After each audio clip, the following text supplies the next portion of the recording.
آدمی ہندو ہے وہ اپنے دھرم پر خوب قائم رہے، مضبوط رہے، لیکن وہ اسلام کو برا نہ کہے۔ یہ ہمارے بھارت کا سنویدھان ہے، قانون ہے۔ کسی ہندو کو زبردستی مسجد میں لانے کو گوارا نہیں کرتا ہے تو کسی مسلمان کو بھی زبردستی مندر میں جانا گوارا نہیں کرتا ہے۔ مسلمان اپنے مذہب پر عمل کریں، ہندو اپنے دھرم پر عمل کریں۔ میرے بھائیوں، جب ایک باغ کے اندر آم اور سیب ایک جگہ ہو سکتے ہیں تو کیا ایک ملک کے اندر ہندو اور مسلمان ایک جگہ نہیں ہو سکتے ہیں؟ جب آم اور سیب کو کسی سے دشمنی نہیں ہو سکتی ہے تو ہندو کو مسلمان سے اور مسلمان کو ایک ہندو سے کیا دشمنی ہونی چاہیے؟ اب آپ سوچئے اور سمجھیے کہ آج ہمارے سماج میں کیا ہو رہا ہے، ہم کس طرف جا رہے ہیں، ہمارا اسلام کے ساتھ اٹھنا بیٹھنا کیسے ہونا چاہیے۔ میں نے آج عملہ باری کے پروگرام میں نے مثال دی تھی۔ آپ کیا سمجھتے ہیں؟ یہ بجلی کا کھمبا ہے مان لو، اور آم کے پیڑ لگا ہوا ہے آپ کے بغل میں، اور ہوا چلی، 2-4 پتے ٹوٹے اور آم کے پیڑ پہ چپک گئے، یہ بجلی کے کھمبے پہ چپک گئے، تو آپ کیا سمجھ؟ یہ بجلی کا کھمبا جس پہ آم کے 10 پتے چپک گئے، تو کیا یہ بجلی کا کھمبا آم کا پیڑ ہو جائے گا؟ آپ مجھے، یہ آم کا پیڑ ہے، چلو مان لو یہ بجلی کا کھمبا ہے، ایک مثال، اور یہ آم کا پیڑ لگا ہے، اور ہوا چلی، آم کے پتے ٹوٹتے ہیں اور بجلی کے کھمبے پہ چپک جاتے ہیں، 10 15 20 پتے ٹوٹے اور پیڑ پہ چپک گئے، کھمبے پہ چپک گئے، تو دیکھنے والا کہہ رہے ہیں بجلی کے کھمبے پہ آم کے پتے، تو کیا وہ بجلی کے کھمبے کو آم کا پیڑ کہنا شروع کر دے گا؟ اور جو بجلی کے کھمبے کو آم کا پیڑ کہے وہ بے وقوف ہے کہ نہیں؟ کیوں؟ ارے چند پتے ٹوٹ کر اس پر چپک گئے تو بجلی کا کھمبا آم کا پیڑ کیسے ہو سکتا ہے؟ تو یہی تو میں آپ سے پوچھ رہا ہوں، چند نمازیں پڑھ لی، چند روزے رکھ لیے تو آپ پکے مسلمان کیسے ہو سکتے ہیں؟ جب آم کے چند پتے بجلی کے کھمبے کو آم کا پیڑ نہیں بنا سکتے تو آپ کی 2-4 نمازیں اور 2-4 اچھے کام اور 2-4 روزے آپ کو مسلمان بنا دیں گے؟ واہ صاحب، کتنا آسان ہے۔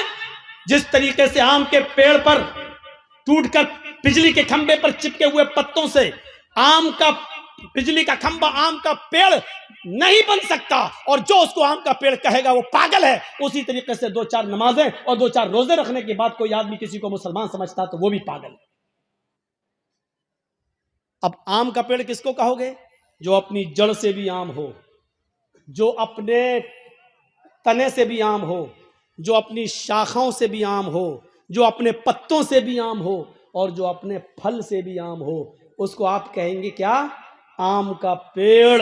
تو ہم مسلمان اسی کو کہیں گے جو جڑ سے، جس کے اندر اسلام گھسا ہو، اس کے تنا بھی اسلامی ہو، اس کے پتے بھی، اس کا اٹھنا بیٹھنا لیٹنا سونا جاگنا کھانا پینا سب، شادی نماز روزے سب کچھ اسلامی ہو۔ کیا ہماری شادیاں اسلامی ہو رہی ہیں؟ شادی کر کے دیکھیے، جس بس میں لڑکے بیٹھے ہیں بارات میں جانے کے لیے، اسی بس میں لڑکیاں بھی بیٹھی ہیں، اور ہی ہا ہا ہو رہی ہے، لپسٹک لگا کے گھسی جا رہی ہیں، لگ رہا جیسے اپنے آدمی کا خون پی کے آئی ہے۔ دیکھ لیجیے آپ، ننگا ناچ بارات میں ناچا جاتا ہے، اور اسی بارات کے اندر لڑکے اور لڑکی کی دولہا اور دلہن کی پوری ویڈیو بنائی جاتی ہے۔ ویڈیو میرے بھائیوں، ہم اپنے معاشرے پر ذرا غور کر کے دیکھیں کون سی چیز اسلامی ہے۔ جب ہماری یہ چیز اسلامی نہیں ہے تو ہم مسلمان کیسے بجلی کے کھمبے کو آم کے چند پتے آم کا پیڑ نہیں بنا سکتے؟ ہماری 2-4 وقت کی نمازیں ہمیں مسلمان نہیں بنا سکتی ہیں۔ آم کا پیڑ تبھی ہوگا جب وہ اپنی جڑ میں عام ہو، اپنے پتوں میں عام ہو، اپنے پھل میں عام ہو۔ آپ اپنے جڑ سے مسلمان ہو، آپ کا اٹھنا بیٹھنا سونا جاگنا کھانا پینا شادی بیاہ سب اسلامی ہو، تب آپ مسلمان کہلائے جائیں گے۔ اسلام کے ساتھ ہمارا معاملہ کیسا ہونا چاہیے؟ یہ پانی کا ایک گلاس ہے ہمارے ہاتھ میں، اس میں پتھر ڈال دو، پانی کا گلاس بھرا ہے، ایک پتھر ڈال دیا، 2 دن کے بعد آپ دیکھیں گے پتھر بھی دکھ رہا اور پانی بھی دکھ رہا ہے۔ اس کا مطلب کیا ہے؟ پانی نے پتھر کو قبول نہیں کیا اور پتھر نے پانی کو قبول نہیں کیا۔ 2 دن کے بعد جرجیس نے پتھر نکالا اور باہر پھینک دیا، یعنی پانی میں 2 دن پتھر پڑا رہا، لیکن جب چاہا تب ہم نے پتھر کو نکال کے باہر پھینک دیا۔ اس کا مطلب کیا ہے کہ پانی پتھر کو قبول نہیں کر رہا ہے، اور پتھر پانی کو قبول نہیں کر رہا ہے۔ ہمارا اور آپ کا معاملہ اسلام کے ساتھ ایسا نہیں ہونا چاہیے کہ جب چاہو اسلام ہمارے اندر سے نکال دو اور جب چاہو اسلام سے ہمیں نکال دو، ایسا نہیں ہونا چاہیے۔ جرجیت صاحب کے ہاتھ میں پانی کا گلاس ہے، جلیبی بنتی ہے نا، جلیبی اس میں رنگ ڈلتا ہے نا، کلر، جرجیت صاحب نے ریڈ کلر، کھانے والا لال کلر پانی میں ڈال دیا. اب آپ دیکھ لیجئے پانی تھوڑی دیر میں 1 منٹ کے اندر لال رنگ کا ہو گیا. پیلا رنگ ڈال دیا، پیلا رنگ کا ہو گیا. اب آپ پانی سے رنگ کو الگ کریے، نہیں ہوگا. ہو جائے گا؟ پانی میں رنگ گھل گیا. اب آپ رنگ کو پانی سے الگ کر دیں گے؟ نہیں کر پائیں گے. اور پانی سے رنگ کو الگ کر دیں گے؟ نہیں کر پائیں گے.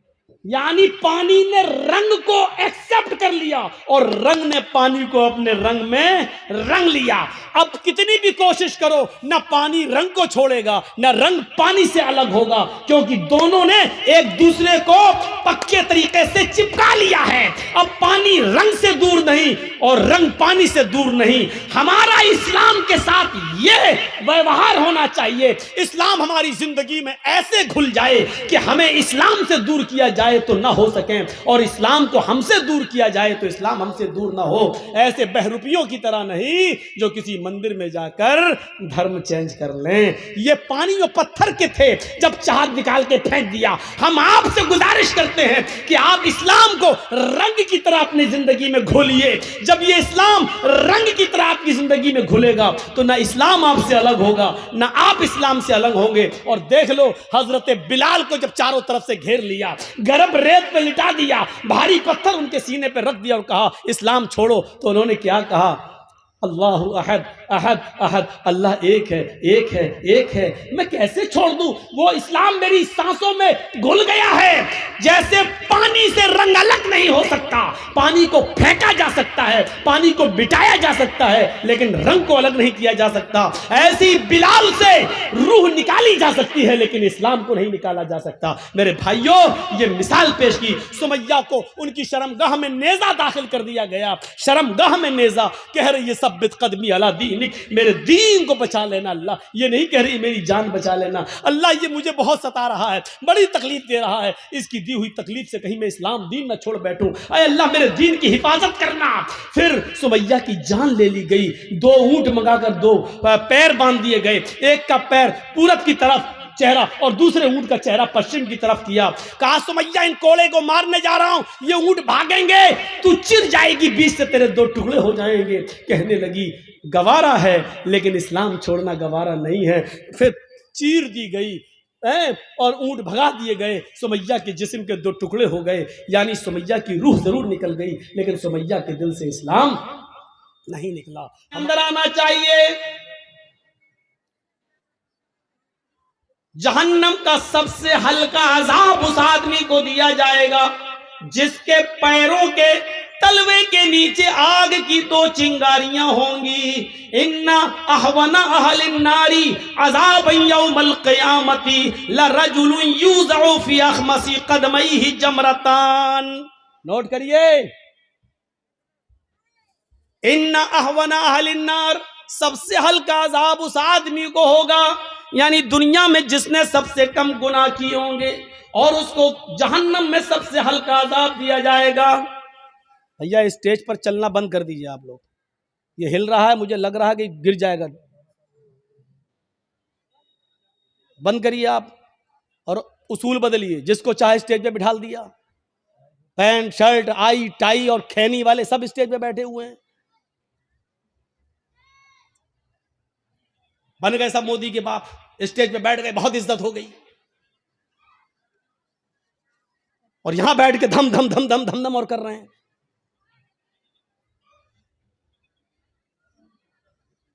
ان احون اہل النار عذابا یوم القیامت، سب سے ہلکا عذاب اس آدمی کو دیا جائے گا قیامت کے دن.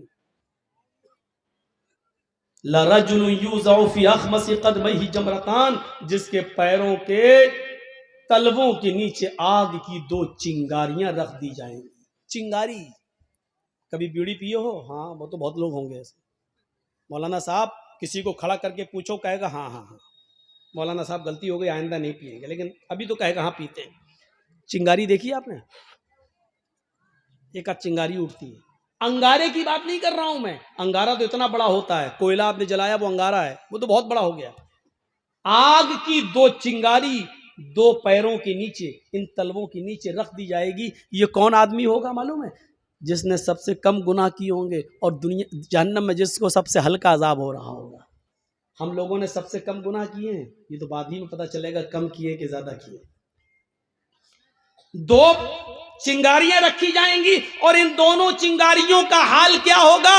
یغلی منہما دماغہ، ان دونوں چنگاریوں سے اس کا دماغ کھول رہا ہوگا ہانڈی کی طرح. جیسے گوشت ابلتا ہے نا، ہانڈی میں آپ گوشت رکھ دیجئے اور تھوڑی دیر کے لیے آگ پر رکھ دیجئے، اس کے بعد دیکھیے ہو آواز آتی ہے نا چولہے پر آواز. یغلی منہما دماغہ، ان دونوں چنگاریوں سے اس کا دماغ کھول رہا ہوگا. یرا انہ اشد عذابا، وہ سمجھ رہا ہوگا پوری جہنم میں سب سے زیادہ سخت عذاب مجھی کو دیا جا رہا ہے. دو چنگاریوں کی وجہ سے وہ کیا سمجھے گا کہ مجھے سب سے زیادہ سخت عذاب دیا جا رہا ہے، حالانکہ اس کو سب سے ہلکا عذاب ہو رہا ہوگا. لیکن وہ یہ سمجھے گا کہ پوری جہنم میں سب سے زیادہ سخت عذاب مجھے دیا جا رہا ہے، سب سے زیادہ سخت عذاب. یہ تو سب سے ہلکا عذاب ہو گیا. اب اللہ جانے سب سے ہلکا عذاب کس کو ملے، کون ہو؟ جس نے سب سے کم گناہ کیے. یہ تو سب سے ہلکا عذاب ہو گیا، لیکن سب سے زیادہ سخت عذاب کس کو دیا جائے گا؟ وہاں نام آئے ہیں. سب سے زیادہ سخت عذاب کس کو دیا جائے گا؟ وہاں اللہ کے نبی نے نام لیے ہیں. ان اشد عذابا یوم القیامت المصورون، آخرت کے اندر سب سے زیادہ سخت عذاب، سب سے زیادہ ہارڈ عذاب اس کو دیا جائے گا جو دنیا میں تصویریں بنایا کرتا ہے، جو دنیا میں تصویریں لیا کرتا ہے. کھل کر کیوں نہ کہہ دوں، جو اپنے موبائلوں میں سیلفی لیتا ہے، فوٹو کھینچتا ہے، کسی مولوی کے ساتھ وہ سیلفی لے کر فخر کرتا ہے، اپنی دکان میں مولانا کو بٹھا کے سیلفی لے کے اس کے پرچار کرتا ہے. ان اشد عذاب یوم القیامت، ان اشد الناس، سخت عذاب لوگوں میں سب سے زیادہ قیامت کے دن اس کو دیا جائے گا المصورون، جو دنیا میں تصویریں بنایا کرتے ہیں، جو دنیا میں تصویریں لیتے ہیں. لو بیٹا لو، کھینچو. کیا ہو گیا؟ ویڈیو کر رہا ہو، یہ نہیں بن رہی ویڈیو. آئیے ابھی جرجی صاحب تقریر ختم کریں گے. مولانا صاحب ہو گئے جنت الفردوس کے مالک، بہت اچھا، اپنے دوستوں میں شیئر کریں گے. دیکھیے جرجی صاحب سے ملاقات کر کے آئے ہیں، مل کے آئے ہیں. یہ چھوڑیے، اپنی آخرت کو برباد مت کیجیے. جلسے کیوں کرواتے ہو؟ اگر یہ سخت بات سننے کے حق میں نہیں سننے کی طاقت نہیں ہے تو جلسے کرانا چھوڑ دو، چھوڑ دو. 4.5 لاکھ مدرسے پورے ہندوستان کے اندر، 4.5 لاکھ مدرسے، 50 لاکھ سے زیادہ علماء، 20 کروڑ سے زیادہ مسلمان. کبھی محاسبہ کیا ہے؟ کبھی حساب لیا ہے؟ 4 لاکھ سے زیادہ مدرسے، 50 لاکھ سے زیادہ مولانا، اور نمازیوں کا پرسنٹیج صرف 2%. ان 20 کروڑ مسلمانوں میں مسجدوں میں نماز کا پرسنٹ اگر جوڑو تو صرف 2%. جمعے میں 5% ہو جاتا ہے، رمضان میں تھوڑا سا اور بڑھ جاتا ہے کیونکہ موسم آتا ہے. موسم ہے نا، آم کا موسم آیا تو آم، موسم گیا تو آم، پتہ نہیں چلتا ہے. ایسے ہی موسمی مسلمانوں کو آپ جانتے ہو کون ہیں؟ جو رمضان کے موسم میں نماز پڑھتے ہیں، موسم گیا تو آم اور فروٹ کی طرح یہ بھی بیچارے مسجدوں سے غائب ہو جاتے ہیں. کبھی محاسبہ کرا؟ غصہ آ رہا نا؟ آنا چاہیے. غصہ زندوں کو آتا ہے، مردوں کو نہیں آتا. آنا چاہیے. اس بات پر نہیں آنا چاہیے کہ NRC لاگو ہوگی کیا ہوگا. اس بات میں غصہ نہیں آنا چاہیے کہ ایک آدمی اسلام چھوڑ کر دوسرے مذہب میں چلا گیا، نہیں آنا چاہیے. اس پر تو اللہ کا شکر ادا کرنا چاہیے کہ بار الہ تو نے اسلام کو ایسے گندے لوگوں سے محفوظ کر لیا ہے. اس پر غصہ آنے کی ضرورت نہیں. قرآن سے 26 آیتیں بدلنے چلا تھا، اللہ نے دکھا دیا جو قرآن کو بدلنے کی کوشش کرے گا اللہ اس کو اسی طریقے سے بدلے گا۔ دنیا میں اس سے بڑا معجزہ اور کیا ہو سکتا ہے؟ ہندوستان میں جو ہوا ہے، چلا تھا قرآن بدلنے، اللہ نے اسی کو بدل دیا۔ لے یہ ہے تیرا انجام، تو اس پر غصہ نہیں آنا چاہیے۔ میں تو اس اللہ کا شکر ادا کرتا ہوں کہ بار الہ بہت اچھا ہوا ہے، بہت اچھا ہوا ہے۔ پہلے مسلم بن کر جب اسلام کے خلاف بولتا تھا تو تکلیف ہوتی تھی، اب غیر مسلم بن کر بولے گا تو کوئی تکلیف نہیں ہوگی، اس لیے کہ اسلام کو تو 1400 سال سے برابر دشمن غیروں نے نقصان پہنچانے کی کوشش کی لیکن نہیں پہنچا پائے، تو اب یہ کیا کر لے گا؟ نہ 3 میں نہ 13 میں کیا کر لے گا؟